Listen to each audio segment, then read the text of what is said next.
आणि यानंतर पुढची ब्रेकिंग न्यूज आहे ती कोल्हापूरमधून। कोल्हापूरमध्ये सेनेची मनधरणी करण्यात चंद्रकांत पाटलांना यश आल्याचं चित्र आहे। भाजप आणि सेनेकडून अध्यक्ष आणि उपाध्यक्ष पदासाठी एकत्र अर्ज दाखल केले गेले आहेत। भाजपकडून शमिका महाडिक यांनी अध्यक्षपदासाठी तर सेनेकडून सर्जेराव पाटील यांनी उपाध्यक्षपदासाठी अर्ज दाखल केलाय। काँग्रेसला पाठिंबा देण्यावरून सेनेत 2 गट पडल्याची माहिती इथे मिळते आहे।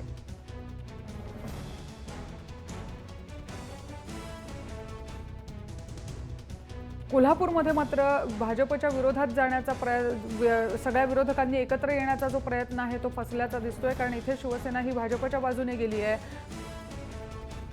ज्ञानेश्वर साळोखे आपले प्रतिनिधी फोन लाईनवरून आपल्याबरोबर आहेत। ज्ञानेश्वर, इतर सगळीकडे जो फॉर्म्युला चालला जिथे शिवसेनेनं भाजपच्या विरोधात काँग्रेसला साथ दिली आहे, तो कोल्हापूरमध्ये तसं घडताना दिसत नाहीये।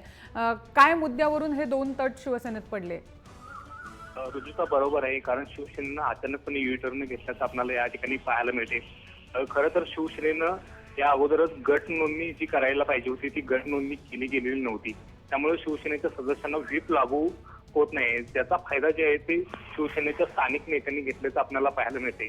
काही आमदार एका बाजूला आणि काही आमदार एका बाजूला, जसे की सत्यजित पाटील, सुजित मिंचेकर आणि चंद्रजित नरके हे आमदार भाजपच्या बाजूला गेल्याचं आपल्याला पाहायला मिळते। त्यांची सदस्य आता भाजपच्या बाजूने जे आहे ते मतदान करणार आहेत।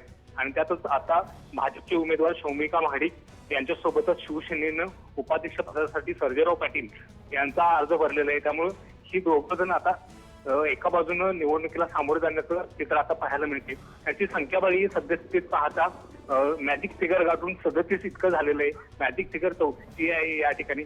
त्यामुळे भाजप सहज ही निवडणूक जिंकू शकेल असं आता वातावरण आहे। मात्र शिवसेनेनं अचानकपणे घेतलेला युटर्न आहे सर्वांनाच आश्चर्याचा धक्का आणि काँग्रेसच्या गोटात जे आहे ते अस्वस्थता पसरलेली आहे। बरोबर ज्ञानेश्वर, धन्यवाद या माहितीसाठी।